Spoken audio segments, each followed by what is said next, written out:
नमस्कार, मैं रूपम Verma JRF qualified एक बार फिर से आप सभी का स्वागत करती हूँ हमारे यूट्यूब चैनल योगेश्वरम योग पे। आप लोगों में से बहुत लोग तो जानते हैं, बहुत लोग नहीं भी जानते हैं, तो मैं एक बार फिर से बताना चाहूँगी कि वैसे तो हमारा योगेश्वरम योग नाम से यूट्यूब चैनल है ही। इस पे आपको सारे वीडियोज़ यूजीसी, नेट जेआरएफ के रिगार्डिंग आपको अवेलेबल हो जाते हैं। इसके अलावा हमारी ऑनलाइन क्लासेस भी है। अभी एक बैच हमारा निकल चुका है। दूसरा बैच हमारा 20 जुलाई से शाम 3 बजे शुरू होने जा रहा है। तो मैं आप सभी से अनुरोध करूँगी कि कृपया ज़्यादा से ज़्यादा आप लोग हमारे साथ जुड़ें। और ये जो क्लासेस है ये आपके बिल्कुल निःशुल्क है, किसी प्रकार का कोई चार्जेस नहीं लिया जा रहा है। तो आप लोग ज़्यादा से ज़्यादा हमारे साथ जुड़ कर के हमारा उत्साहवर्धन करें। इसके अलावा आपको हमारे YouTube channel per unit second और यूनिट फोर्थ के सारे वीडियोस अवेलेबल हैं। यूनिट 4 हमारा पतंजलि योग सूत्र है, इसके आपके कंप्लीट वीडियोस अवेलेबल है, वो आप देख सकते हैं। यूनिट 2 में हमारी 3 चीज़ें हैं। एक तो हमारे 10 प्रिंसिपल उपनिषद हैं, दूसरा हमारा भगवद गीता है और तीसरा हमारा योग वशिष्ठ महारामायण है। तो ये सारे वीडियोस आपके यूट्यूब चैनल पर अवेलेबल हैं, तो वहाँ से आप हमारे प्लेलिस्ट में जा कर के सारे वीडियोस को देख सकते हैं। इसके अलावा ज़्यादा से ज़्यादा आप अपने ग्रुप में, अपने फ्रेंड सर्कल में इस बात को शेयर कीजिए। हमारा व्हाट्सएप ग्रुप है टारगेट जेआरएफ नाम का। इसका लिंक आपको डिस्क्रिप्शन बॉक्स में मिल जाएगा। इस लिंक को जॉइन करके आपको हमारे ऑनलाइन क्लासेस के सारे अपडेट्स उसमें मिलते रहेंगे। तो एक बार फिर से अनुरोध करना चाहूँगी कि आप लोग ज़्यादा से ज़्यादा हमारे साथ जुड़ें, ज़्यादा से ज़्यादा इस वीडियो को आगे फॉरवर्ड करें अपने फ्रेंड सर्कल में, अपने ग्रुप में, ताकि जितने भी हमारे योग के छात्र हैं, छात्राएँ हैं, उनको इसका लाभ मिल सके। तो चलिए फिर आज के वीडियो को शुरू करते हैं।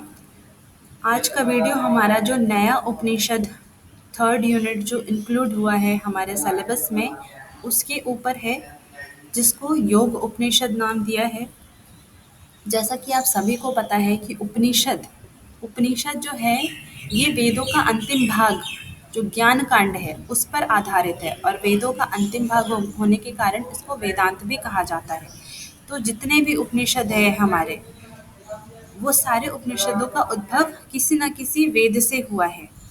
हमने 10 प्रिंसिपल उपनिषद भी पढ़ा, उसमें भी हमने पढ़ा कि 4 वेदों से किस प्रकार से अलग-अलग उपनिषद लिए गए हैं। इसी प्रकार से जो हमारे 8 और उपनिषद हैं, ये भी अलग-अलग वेद से उत्पन्न हुए हैं, प्रकट हुए हैं। तो इसमें सबसे पहले है हमारा ऋग्वेद। ऋग्वेद से नादबिंदु उपनिषद उद्भव हुआ है, जो हमें पढ़ना है थर्ड यूनिट में। दूसरा है हमारा त्रिशिक त्रिशिकी ब्राह्मणों उपनिषद, जो कि शुक्ल यजुर्वेद से लिया गया है। इसके बाद हमारा कृष्ण यजुर्वेद से श्वेताश्वतर उपनिषद, ध्यान बिंदु उपनिषद, योग कुंडल्य उपनिषद और योग तत्व उपनिषद लिया गया है। और तीसरा वेद है हमारा सामवेद। सामवेद से योग चूड़ामणि उपनिषद लिया गया है। इसके अलावा हमें योगराज उपनिषद और पढ़ना है। तो योगराज उपनिषद का अभी तक तो मुझे कहीं पे किस वेद से उत्पन्न हुआ ये नहीं मिला, उसको योग परक उपनिषद बोला गया है, तो इसीलिए मैंने यहाँ पे उसको इंक्लूड नहीं किया है। तो ये हमारे यहाँ पर 7 उपनिषदों के नाम हैं, जो कि ऋग्वेद, यजुर्वेद और सामवेद, इन 3 वेदों से लिया गया है। अगर आप लोग चाहें तो फिर इसका स्क्रीनशॉट भी ले सकते हैं। और हाँ, जो भी आपको पढ़ाया जा रहा है, ज़रूर से ज़रूर इनके नोट्स आप खुद से हैंड रिटन में बनाएं, आप खुद से लिखें, अपने अकॉर्डिंग लिखें, ताकि लिखने से आपको वो पूर्ण रूप से याद हो जाए और फिर वो आप कभी भी ना भूलो। देखने से ज़्यादा देख करके लिखने से हमें याद होता है, और ये चीज़ मैंने खुद अपने ऊपर अप्लाई किया है। तो आज हम सबसे पहले श्वेताश्वतर उपनिषद करने जा रहे हैं। श्वेताश्वतर उपनिषद के बारे में कुछ सामान्य बातें हैं। जैसे कि हमने ऊपर देखा कि श्वेताश्वतर उपनिषद कृष्ण यजुर्वेद के शाखा के अंतर्गत आता है। इसके अलावा एक श्वेताश्वतर नाम के ऋषि थे, ठीक है। श्वेताश्वतर ऋषि, उनके नाम पर ही श्वेताश्वतर उपनिषद रखा गया है। इस उपनिषद में कुल आपके 6 अध्याय हैं। अगर आप देखो तो प्रथम अध्याय जो है उसमें परमात्मा के साक्षात्कार का प्रधान उपाय ध्यान को बताया गया है कि ध्यान के द्वारा ही एकमात्र परमात्मा का साक्षात्कार किया जा सकता है। दूसरे अध्याय में ध्यान के बारे में और ध्यान की प्रक्रिया के बारे में वर्णन है। ध्यान किस प्रकार से करना है, ध्यान क्या है, तो इसकी प्रक्रिया के बारे में वर्णन है। इसके बाद हमारा तीसरे, चौथे और 5वें अध्याय में मुख्य रूप से परमेश्वर का स्वरूप और परमेश्वर की महिमा का वर्णन किया गया है, जो कि हमें नहीं पढ़ना है। हमें दूसरा और छठा, हमारे सिलेबस के अकॉर्डिंग दूसरा और छठा अध्याय पढ़ना है। छठे अध्याय में किस प्रकार से जगत की उत्पत्ति होती है, परमेश्वर का किस प्रकार से स्वरूप है, उनकी महिमा है, और परमेश्वर की प्राप्ति का या फिर मोक्ष प्राप्ति के कुछ उपाय या फिर कुछ साधन बताए गए हैं, इनका वर्णन पढ़ना है। तो देखते हैं दूसरे अध्याय में क्या है। दूसरे अध्याय में कहते हैं कि इस उपनिषद में परमात्मा के साक्षात्कार का प्रधान उपाय ध्यान को बताया गया है। तो अगर एग्जाम में ये प्रश्न आता है कि श्वेताश्वतर उपनिषद में परमात्मा के साक्षात्कार का सबसे मुख्य उपाय क्या है, प्रधान साधन क्या है, तो वो ध्यान है। ध्यान के द्वारा ही परमात्मा को प्राप्त किया जा सकता है। इसके बाद ध्यान की सिद्धि के लिए दूसरे अध्याय में सबसे पहले जो 5 मंत्र हैं उनमें परमेश्वर की सविता नाम से प्रार्थना की गई है। सविता, परमात्मा को सविता नाम से पुकार करके प्रार्थना की गई है। सविता का अर्थ होता है कि वो परमात्मा जिसने हम सभी को उत्पन्न किया है, इस पूरे चराचर जगत को, पूरी सृष्टि को, जो प्राणी जो देखने में आते हैं, जो अति सूक्ष्म हैं, वो सारे प्राणियों की, मतलब सबकी उत्पत्ति परमात्मा से हुई है, इसीलिए उसको परमात्मा का एक नाम सविता भी कहलाता है। तो 5 मंत्रों के द्वारा परमेश्वर की सविता नाम से स्तुति की गई है। अब वो 5 मंत्र क्या है, किस प्रकार से हैं, किस प्रकार से स्तुति की गई है, वो देखते हैं। तो प्रथम मंत्र में कहते हैं कि सविता यानी कि सबको उत्पन्न करने वाले हे परमात्मा, हमारे मन और बुद्धि को, हमारा मन और बुद्धि ये अगर दोनों मिलकर के एक हो जाएं और सही मार्ग पे चले तो हम अवश्य ही परमात्मा को प्राप्त कर सकते हैं। इसीलिए कहते हैं कि हमारे मन और बुद्धि को परमात्मा तत्व की प्राप्ति के लिए अपने स्वरूप में लगाएं। अपने स्वरूप में लगाते हुए अग्नि की ज्योति को अवलोकन करके, अवलोकन यानी कि टारगेट बना करके, परीक्षण करके देखना, तो अवलोकन करके पार्थिव पदार्थों से ऊपर उठा करके, पार्थिव पदार्थ यानी कि पृथ्वी के जो भोग वस्तुएं हैं, भोग विलास की जो वस्तुएं हैं, जो हमारे यूज की सामग्री है, उन सब से ऊपर उठा दो। यानी कि भोग विलास क्या है, इसकी जो वस्तुएं हैं ये तो तुच्छ हैं, नश्वर हैं, ठीक है, परमात्मा इनसे कहीं ऊपर है। तो प्रार्थना कर रहे हैं कि पार्थिव पदार्थों से ऊपर उठा दो और हमारी इंद्रियों में स्थापित कर दो, ठीक है, कि मतलब हमारा मन जो है वो निग्रहित हो जाए, विषयों की ओर न भटके और वैराग्य को प्राप्त हो जाए। दूसरे मंत्र में कहते हैं कि हम लोग सविता देव की आराधना रूप यज्ञ में लगे हुए मन के द्वारा परमानंद की प्राप्ति के लिए प्रयत्न करें। क्या प्रयत्न करें? परमात्मा की प्राप्ति के लिए प्रयत्न करें। परमेश्वर क्या है? यज्ञ स्वरूप है। एक प्रकार से हम यज्ञ के रूप में भी परमेश्वर का आवाहन करते हैं, उनसे प्रार्थना करते हैं और उनसे इच्छित वरदान पाते हैं। तो हम लोग सविता देव की आराधना रूप यज्ञ, जो आराधना है परमात्मा की, वो क्या है? एक प्रकार से यज्ञ कहा गया है। तो यज्ञ में लगे हुए मन के द्वारा परमानंद की प्राप्ति के लिए प्रयत्न करें, क्योंकि मन ही प्रथम साधन बताया गया है परमानंद की प्राप्ति में। मन अगर हमारा परमात्मा में लग जाए, परमात्मा की, ईश्वर की भक्ति में लग जाए, तो हमें अपने आप ही विषयों से वैराग्य हो जाएगा। लेकिन अगर मन जो है विषयों की तरफ लगेगा तो हम कितना भी उसको रोकेंगे, कंट्रोल करना चाहेंगे, लेकिन वो उधर ही भागेगा। तो इसीलिए मन जो है वो प्रथम सीढ़ी कहा गया है। तीसरे मंत्र में कहते हैं कि वह सविता मन तथा बुद्धि की सहायता से, क्योंकि इन दोनों की सहायता आवश्यक है। तो मन तथा बुद्धि की सहायता से स्वर्ग की अभीप्सा करने वाली, अभीप्सा यानी अभिलाषा, इच्छा करने वाली इंद्रियों को नियंत्रित करे। अब स्वर्ग जो है वही तो प्रधान मार्ग नहीं है, लक्ष्य नहीं है।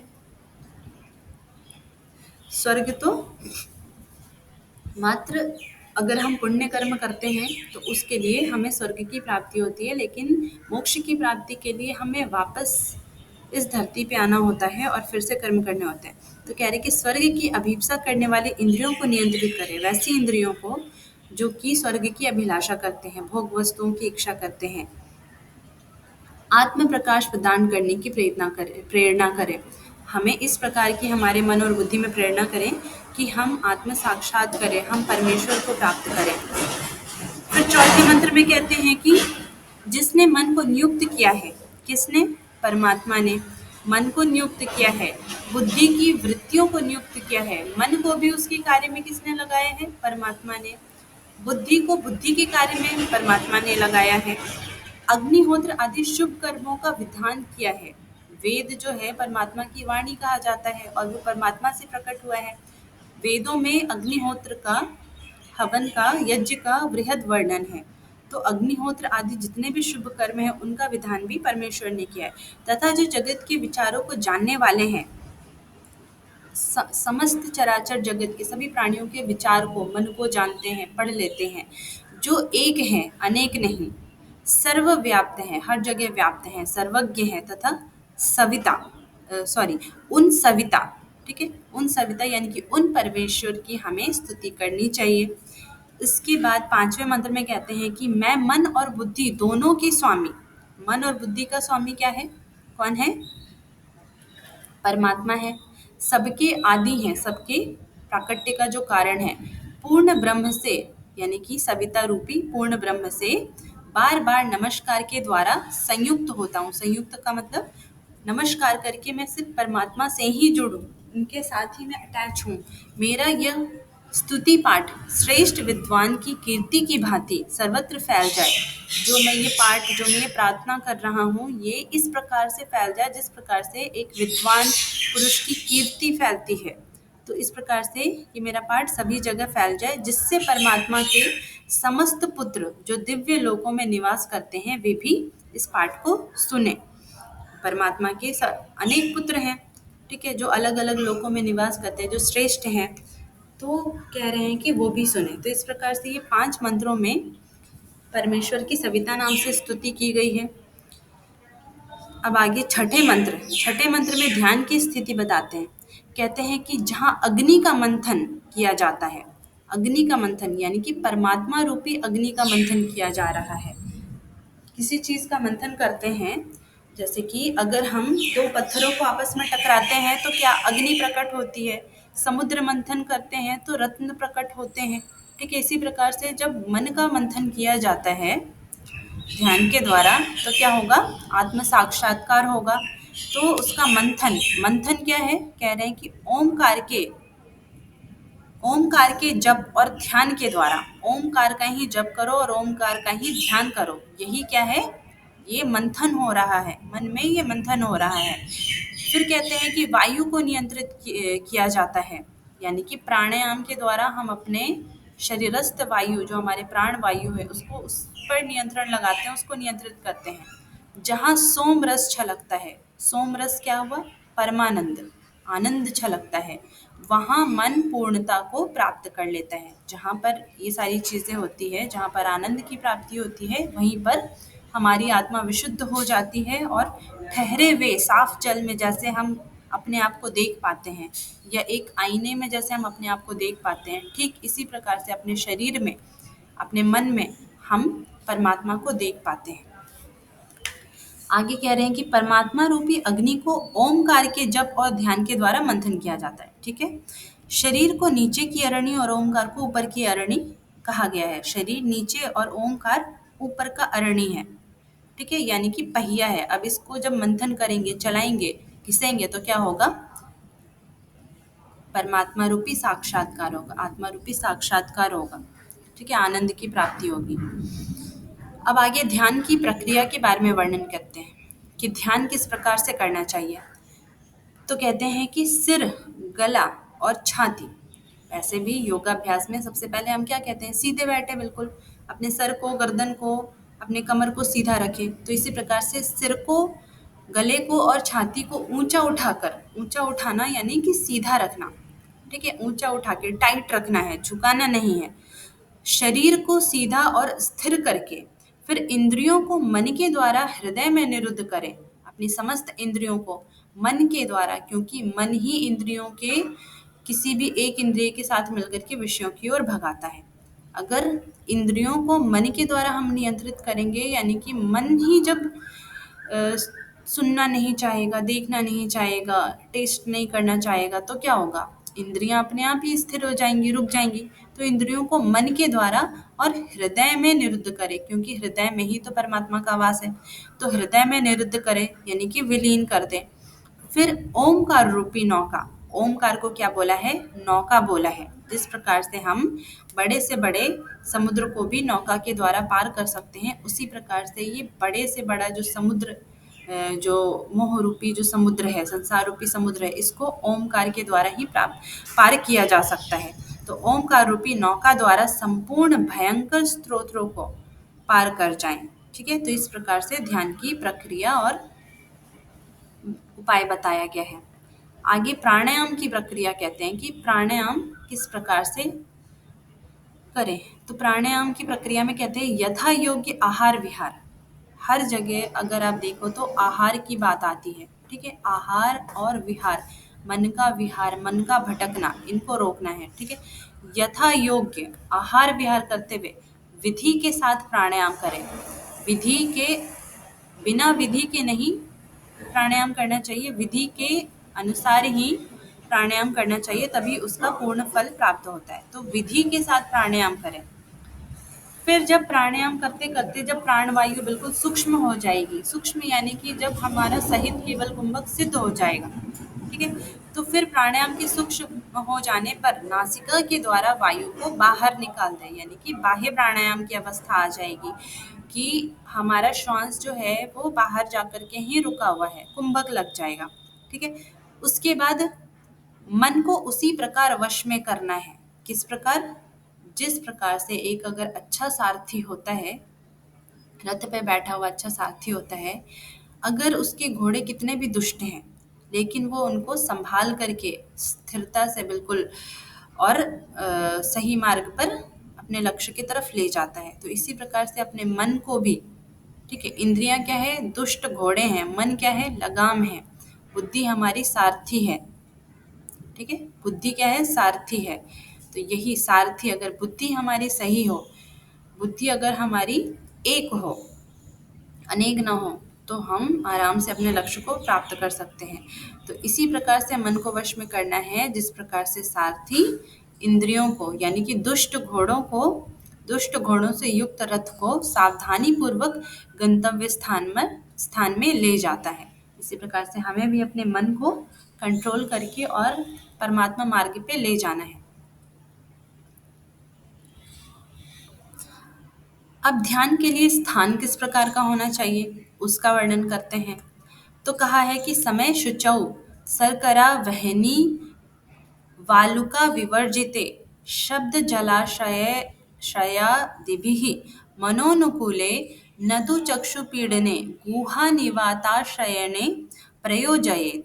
अर्थात जो स्थान है साधना का या फिर ध्यान का, वो सबसे पहले तो समतल होना चाहिए, ठीक है, इक्वल होना चाहिए, कहीं पे ऊंचा नीचा ना हो। ऊंचा नीचा तो हम ठीक से बैठ नहीं पाएंगे और हमारा ध्यान नहीं लग पाएगा। तो समतल हो, सब प्रकार से शुद्ध हो, कीड़े मकोड़े ना हो, वहाँ पर ज़्यादा घास फूस ना हो, ठीक है, शुद्ध हो। फिर कहते हैं कंकड़ अग्नि और बालू से रहित। अगर प्रश्न आता है कि किन चीज़ों से रहित होना चाहिए, तो 3 चीज़ बताया गया है, कंकड़, अग्नि और बालू, ठीक है। शर्करा यानी कंकड़, वहनी यानी अग्नि और वालुका यानी बालू से रहित होना चाहिए, ठीक है। और अनुकूल किसके होना चाहिए, तो कहते हैं शब्द जल और आश्रय से अनुकूल होना चाहिए, जहाँ पर किसी प्रकार का कोलाहल नहीं हो, आवाज नहीं हो। तो इस प्रकार शब्द से अनुकूल, जल यानी कि बहुत दूर पे जलाशय ना हो, कहीं आसपास में आराम से मिल जाए। और आश्रय यानी कि वहां पर रहने का भी अच्छा सा स्थान हमें मिल जाए। तो शब्द, जल और आश्रय आदि से अनुकूल स्थान होना चाहिए। फिर कहते हैं कि नेत्रों को पीड़ा न देने वाले गुहा यानी गुफा आदि वायु शून्य स्थान में मन को ध्यान में लगाना चाहिए। अगर बहुत तेज की कभी आंधी आएगी, कभी बारिश आएगी, तो भी हमारा मन भटकेगा। इसीलिए ये कह रहे हैं कि किसी गुफा में जाकर के वायु शून्य स्थान में मन को ध्यान में लगाना चाहिए। तो इस प्रकार से जब हम ध्यान करते हैं तो आगे हमें ध्यान करने के बाद कुछ कुछ हमारे अंदर लक्षण प्रकट होते हैं, कुछ कुछ सूचनाएं मिलती है कि हाँ, हमें अब योग में सफलता मिल रही है। अब जो है प्रतिपदा की अवस्था आ रही है। जिस प्रकार से अमावस्या के बाद पहले दिन चांद की एक हल्की सी लाइनिंग दिखाई देती है, एक हल्का सा प्रकाश, तो हमें लगता है कि हाँ, अब चांद जो है धीरे धीरे बढ़ रहा है, पूर्णिमा भी आएगा। इसी प्रकार से जो है, जब हम इस प्रकार से ध्यान योग की साधना करते हैं, योग का अभ्यास करते हैं, तो हमें कुछ कुछ संकेत मिलते हैं कि हाँ, हम सही मार्ग पे बढ़ रहे हैं। तो कह रहे हैं कि निहार धूमार कानी लानाम हद्योत विद्युत स्फटिक शशीनाम एतानि रूपाणि पुरः सराणि ब्रह्मण्य विव्यक्ति कराणि योगे। अर्थात पहले तो कोहरा दिखेगा, ठीक है, कोहरा जिसको निहार कहते हैं, संस्कृत में निहार कहा है। उसके बाद धुआं यानी धूम दिखाई देगा, धुएं जैसा कुछ धुंधला धुंधला सा दिखेगा। फिर सूर्य यानी कि आर्क बोला है इसको। तो ये जो नाम है संस्कृत में, ये भी आपको याद करने होंगे क्योंकि एग्जाम में ये भी पूछा जा सकता है। तो सूर्य सा कुछ प्रकाश दिखाई देगा। फिर वायु जैसा कुछ बहता हुआ दिखाई देगा। वायु को क्या बोला है? अनिल। और अग्नि को आनल। ठीक है, अनिल और आनल, वायु अनिल, अग्नि आनल। तो वायु अग्नि के समान कुछ कुछ दृश्य दिखाई देंगे। फिर जुगनू, जुगनू कैसे टिमटिमाता है उसके तरह दृश्य दिखाई देगा। तो जुगनू को क्या बोले? हद्योत। हद्योत बिजली यानी विद्युत। उसके बाद स्फटिक मणि और चंद्रमा यानी शशि के समान बहुत सारे अलग अलग दृश्य दिखाई देते हैं। फिर आगे कह रहे हैं कि इस प्रकार से यह प्रथम संकेत मिलता है। फिर प्राणायाम और ध्यान द्वारा जब पंच महाभूतों का उत्थान हो जाता है, पंचभूतों पे हमारा पूरे तरीके से कंट्रोल हो जाता है, तो उनके जो गुण हैं, पंचभूतों के जो गुण हैं, जैसे आकाश का शब्द, वायु का स्पर्श, ठीक है, अग्नि का गुण क्या है? तो रूप, ठीक है, तेज अग्नि का गुण है। जल का आर्द्रता, नमी। पृथ्वी का काठिन्य, कठोरता गुण है। तो इस प्रकार से जो पंचभूतों के जो गुण हैं उन पर भी हमारी सिद्धि हो जाती है।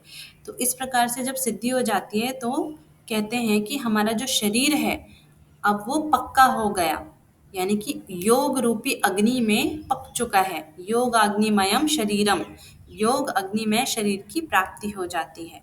तो जब योग अग्निमय शरीर की प्राप्ति हो जाती है तो न तस्य रोगो न जरा न मृत्यु, न उस साधक को रोग आता है, किसी प्रकार का रोग नहीं होता, न जरा यानी बुढ़ापा नहीं सताता, और न ही उसकी अकाल मृत्यु ही होती है। ठीक है, इच्छा मृत्यु की प्राप्ति हो जाती है। तो इस प्रकार से योग के कुछ लक्षण थे। अब योग की प्रथम सिद्धि कह रहे हैं कि सब क्या क्या सिद्ध होता है, क्या क्या सिद्धियां प्राप्त होती है। तो उसमें कुछ 7 सिद्धियां बताई गई हैं आपकी। कहते हैं कि लघुत्वम आरोग्यम अलोलुप्त्वम वर्ण प्रसादम स्वर सौष्ठवम च गंध शुभो मूत्र पुरीशमल्पम योग प्रवृत्तिम प्रथमा वदंती। अर्थात लघुत्वम यानी शरीर हमारा हल्का हो जाता है। आरोग्यम, सभी प्रकार के रोग जो है नष्ट हो जाते हैं, समाप्त हो जाते हैं। अलोलुप्तम, विषयों से हमारी पूर्ण रूपे निवृत्ति हो जाती है, वैराग्य हो जाता है। वर्ण प्रसाद, शरीर जो है एक तेज शरीर में दिखाई देता है, एक उज्जवल सा प्रकाश दिखाई देता है, वर्ण प्रसाद। स्वर सौष्ठव, स्वर में मधुरता आ जाती है, क्लैरिटी आ जाती है, हम जो बोलना चाह रहे हैं उसमें क्लैरिटी आ जाती है। गंध शुभौ यानी शुभ गंध, शरीर से एक अच्छी सी सुगंध आने लगती है। गर्मी के दिनों में देखो तो कितने लोगों से कितनी बदबू आती है, पसीने निकलते हैं, बदबू आती है, लेकिन योगी के शरीर से कभी भी गंध नहीं, मतलब दुर्गंध नहीं आ सकती, हमेशा शुभ गंध आएगी। जो योग का साधक होगा, अच्छा साधक होगा। इसके अलावा मूत्र पुरुषम अल्पम, यानी मल और मूत्र उसके जो है वो अल्प हो जाते हैं, कम हो जाते हैं। फिर यहाँ पर एक तत्वज्ञ शब्द बोला है। जो तत्व को जानने वाला है उसको तत्वज्ञ कहते हैं। तो जो परमात्मा को जान करके कर्म बंधनों से छूट जाए उसको ही तत्वज्ञ कहा है। तो इतना हमारा सेकंड चैप्टर में पढ़ना था। छठे अध्याय में सबसे पहले तो कहते हैं कि जगत का कारण स्वभावमेके कवयो वदन्ति कालं तथान्ये परिमुह्यमानाः देवस्यैष महिमा तु लोके येनेदं भ्राम्यते ब्रह्मचक्रम। अर्थात कि कुछ जो विद्वान पुरुष हैं, जो अपने आप को बहुत विद्वान मानते हैं, तत्वज्ञ मानते हैं, ठीक है, तो तत्व दृष्टाओं के मत के अनुसार जो जगत का कारण है वो कहते हैं कि प्रकृति एवं स्वभाव है। एक तो प्रकृति है, ठीक है, जो जड़ स्वरूप कही गई है। दूसरा मनुष्य का स्वभाव, कि जैसा स्वभाव होता है उसी प्रकार की उसको दूसरे शरीर की प्राप्ति होती है। कुछ अन्य जो महान विद्वान हैं, जो अपने आप को बहुत बड़ा विद्वान समझते हैं, उनके अनुसार स्वभाव नहीं बल्कि काल, काल जो समय है, जो परिस्थिति, उसको कारण कहा गया है। लेकिन ये दोनों ही इस विषय में भ्रमित और मोह वशीभूत है। ये दोनों ही नहीं जानते, क्योंकि ये अपने ज्ञान के मिथ्या अभिमान में डूबे हुए हैं। तो इसीलिए ये असली कारण को नहीं जानते, इसलिए उनको बोला है कि ये भ्रमित और मोह के वशीभूत हैं। तो जगत में यह तो ईश्वर की महिमा है। ये जो भी जगत की उत्पत्ति है, सृष्टि की रचना है, ये सब ईश्वर की महिमा है। और ये जो ब्रह्म चक्र, काल चक्र, समय चक्र, ठीक है, जो भी मान लीजिए, इसको क्या बोला है, ब्रह्म चक्र, ये ईश्वर के द्वारा ही निरंतर घुमाया जाता है। अब आगे जगत की रचना किस प्रकार से हुई, तो कहते हैं कि तत्कर्म कृत्वा विनिवर्त्य भूयस्तत्त्वस्य तत्त्वेन समेत्य योगम् एकेन द्वाभ्यां अष्टभिर्वा कालेन चैवात्मगुणैश्च सूक्ष्मैः। यानी कि परमात्मा द्वारा सबसे पहले तो परमात्मा ने चेतन शक्ति और जड़ शक्ति, चेतन क्या है, आत्मा, जड़ क्या है, प्रकृति, इन दोनों का संयोग करा करके इस सृष्टि की रचना करी। ठीक है, पुरुष और प्रकृति, इन दो चीजों से ही मिलकर के ये पूरा संसार रचा गया है। फिर कहते हैं कि एकेना द्वाभ्याम, एक, दो, तीन, इस प्रकार की चीजें हैं। तो एक क्या है, एक अविद्या, ठीक है, अविद्या एक ही है। ये अविद्या अगर नष्ट हो जाए तो हमें, अविद्या में से अगर अ हटा दिया जाए तो हमें विद्या की, ज्ञान की प्राप्ति हो जाएगी, परमात्मा की प्राप्ति हो जाएगी। इसीलिए अविद्या क्या है, एक है। एक अविद्या, दो कर्म, या तो हम पुण्य कर्म करते हैं या पाप कर्म करते हैं, तो कर्मों के अनुसार भी हमारा जन्म होता है। ठीक है, तीन गुण, इनसे भी ज्यादा स्ट्रॉन्ग क्या है, गुण है, सत्व रज तम, ठीक है, जो हमें अपने वशीभूत करके रखते हैं। तो तीन गुण से, कि अगर कोई सात्विक, बहुत ज्यादा सात्विक है तो उसको भी उसी प्रकार के शरीर की प्राप्ति होगी, उसी प्रकार के उसको गुणों की प्राप्ति होगी। राजसिक को राजसिक के अनुसार ही फल प्राप्त होगा, तामसिक को तामसिक के अनुसार। तो तीन गुण। फिर कहते हैं आठ प्रकृति। आठ प्रकृति क्या क्या है, एक तो मन, बुद्धि, अहंकार, ये हो गए। फिर पंच महाभूत, ठीक है, आकाश, वायु, अग्नि, जल, पृथ्वी, ये सब। तो ये मिलाकर के आठ प्रकृति, इनके द्वारा संसार की रचना हुई। फिर कहते हैं काल, यानी कि समय, समय के अनुसार भी। और आत्म संबंधी सूक्ष्म आंतरिक गुण, आत्मा के क्या सूक्ष्म गुण हैं, जैसे कि कहते हैं कि ममता, अटैचमेंट, अहंता, अहम का भाव, ठीक है, ये मेरा है, ये परिवार मेरा है, ये माता पिता मेरे हैं, ये बच्चे मेरे हैं, ये मेरा, ये मेरी संपत्ति है, ये मेरा घर है, आदि। इच्छा, जो भांति भांति की इच्छा प्रकट होती रहती है, ये सारे क्या हैं, आत्मा के सूक्ष्म आंतरिक गुण कहे गए हैं। तो इन सब के संयोग से जगत की रचना हुई है। ठीक है, आगे देखते हैं। कहते हैं परमात्मा प्राप्ति या फिर मोक्ष प्राप्ति के कुछ उपाय बताए गए। छठे चैप्टर में मोक्ष प्राप्ति के उपाय बताए गए, जिसमें पहला उपाय है सात्विक कर्म या निष्काम कर्म। ठीक है, जब कर्म को हम जो भी कर्म करेंगे उसको जब परमात्मा को समर्पित कर देंगे, उसके फल की इच्छा नहीं करेंगे, तो वो हमें मोक्ष की प्राप्ति करवाने में सहायक है। दूसरा, परमेश्वर की उपासना आराधना करना। तीसरा है ज्ञान योग के द्वारा। चौथा, जो कि इस श्वेताश्वतर उपनिषद का मेन पॉइंट है, ध्यान योग। तो ध्यान के द्वारा परमात्मा प्राप्ति किया जा सकता है। और पांचवा, अगर कुछ नहीं कर सकते तो भगवत गीता में क्या कहते हैं कि माम शरणम गच्छति, मेरे शरण में आ जाओ तो मैं तुम्हारा उद्धार कर दूंगा। तो परमात्मा शरणागति यानी कि ईश्वर प्रणिधान, ईश्वर को पूर्ण रूप से समर्पित कर देना अपने आप को। तो ये 5 उपाय बताए गए हैं आपके मोक्ष प्राप्ति के। आगे इसमें कहते हैं कि सांख्य योग यानी कि ज्ञान योग के द्वारा जो है सभी प्रकार के बंधनों से मुक्ति मिल जाती है। कुछ इसमें सामान्य बातें हैं, जैसे कि कहा गया है कि परमात्मा किस प्रकार से अपने आप को आच्छादित कर रखा है। तो जिस प्रकार से मकड़ी अपने जाल के बीच में छुपी होती है, खुद ही जाल की रचना करती है, खुद ही उसके बीच में छुप जाती है, इसी प्रकार से परमात्मा ने खुद ही इस संसार की उत्पत्ति करी है, संसार की रचना करी है और खुद ही संसार में समा गया है। तो परमात्मा को मकड़ी की भांति बोला गया है कि जैसे मकड़ी अपने जाल में छुपी होती है, परमात्मा इस संसार में छुपा हुआ है, हमें उसे ढूंढने की, देखने की जरूरत है। जो परमेश्वर का ही चिंतन करता है उसको तो ऑब्वियसली परम आनंद की प्राप्ति होगी ही। परमेश्वर को हंस कहा गया है। हंस क्यों? जिस प्रकार से जल में अग्नि छिपी हुई होती है लेकिन हमें दिखती नहीं, क्या है, अगोचर है, वैसे ही परमात्मा भी अगोचर है, तो इसीलिए उसको हंस बोला गया है। एको हंसो भुवनस्यास्य मध्ये स एवाग्नि सलीले सन्निविष्टः। एको हंसो भुवनस्यास्य मध्य, यानी कि इस पूरे संसार भुवन के, भुवनत्रय यानी भू भुव स्वः, पृथ्वी लोक, अंतरिक्ष लोक, स्वर्ग लोक, जितने भी लोक हैं उनके मध्य में परमात्मा छुपा हुआ है। तो इसीलिए अगोचर होने के कारण उसको हंस की उपाधि दी गई है। ठीक है, जिस प्रकार से एवाग्नि सलीले सन्निविष्टः, जिस प्रकार से सलील यानी कि जल में अग्नि छुपी हुई है, सन्निविष्ट है, लेकिन हमें दिखाई नहीं देती है।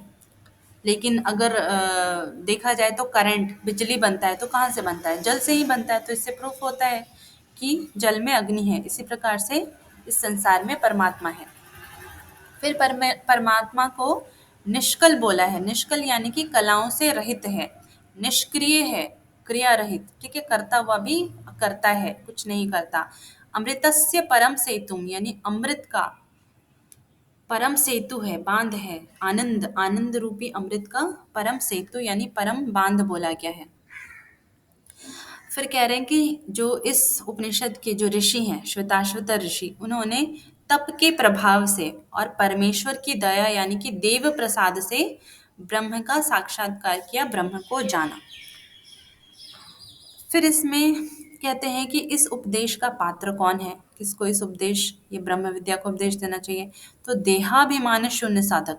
देह अभिमान का मतलब जिसको अपने शरीर का अभिमान न हो, यानी कि मैं ये शरीर हूँ, इस प्रकार का भाव ना हो, बल्कि मैं ये आत्मा हूँ, इस प्रकार का भाव होना चाहिए। तो जो देह के अभिमान से, शरीर के अभिमान से जो शून्य है, जो आत्म स्वरूप में स्थित हैं, उनको ब्रह्म विद्या को उपदेश देना चाहिए। किसको ये उपदेश नहीं देना चाहिए? तो एक तो कि पहला, जिसका अंतःकरण, जिसका मन बुद्धि चित्त शांत नहीं है, इसके अलावा जो अपना पुत्र और शिष्य नहीं है, उसको भी ये उपदेश नहीं देना चाहिए। क्योंकि हम अपने पुत्र के बारे में, अपने बच्चों के बारे में, अपने शिष्य के बारे में हम अच्छी प्रकार से जानते हैं कि हाँ, क्या वो किस चीज़ के योग्य है, किस चीज़ के योग्य नहीं है। लेकिन दूसरे के पुत्र और दूसरे के शिष्य के बारे में नहीं जानते, वो हमसे छल भी कर सकते हैं। तो इसीलिए ये पॉइंट यहाँ पे बोला गया है कि जो अपना पुत्र या अपना शिष्य नहीं हो, क्योंकि अगर वो हमसे झूठ भी बोले तो भी हम उनके रग रग से वाकिफ होते हैं। हमें अपने बच्चों की और अपने जो हमारे शिष्य हैं वो भी हमारे पुत्र समान ही होते हैं, तो उनके नस नस से हम परिचित होते हैं। तो इसीलिए कहते हैं कि अपने पुत्र को और अपने शिष्य को ही ब्रह्म विद्या का उपदेश करना चाहिए, दूसरों को नहीं। फिर इस ब्रह्म की प्राप्ति के योग्य पुरुष कौन है? तो वही पुरुष जो गुरु में भक्ति रखता हो। जिस प्रकार से वो परमात्मा प्राप्ति की इच्छा रखता है, परमेश्वर में, ईश्वर में भक्ति रखता है, ठीक उसी प्रकार की भक्ति उसके गुरु में भी होनी चाहिए। क्योंकि परमेश्वर का ज्ञान करवाने वाला कौन है? गुरु है। तो गुरु को परमेश्वर का स्वरूप या फिर परमेश्वर से भी महान कहा गया है। इसीलिए गुरु में इसी प्रकार की भक्ति होनी चाहिए, निष्ठा होनी चाहिए, जैसे कि परमेश्वर में है। तो उस पुरुष के हृदय में ये रहस्य अपने आप ही प्रकट हो जाता है। तो यहाँ पर हमारा ये श्वेताश्वतर नाम का जो उपनिषद था, ये समाप्त होता है। तो आज के लिए इतना ही। और क्लास के इस वीडियो के एंड में एक बार फिर से बोलना चाहूँगी कि आप लोग ज़्यादा से ज़्यादा इस वीडियो को शेयर कीजिए, ज़्यादा से ज़्यादा लोगों तक ये बात पहुँचाइए कि 20 जुलाई से हमारे नए बैच जो है वो शुरू होने जा रहे हैं, और जो कि बिल्कुल निःशुल्क है। आप सभी के सहयोग की आवश्यकता है। आप लोग ज़्यादा से ज़्यादा हमारे साथ जुड़ कर के उत्साहवर्धन करें, ताकि हम इस अभियान को और आगे पहुंचा सकें और विस्तृत कर सकें। तो आज के लिए इतना ही। आप सभी का बहुत बहुत धन्यवाद।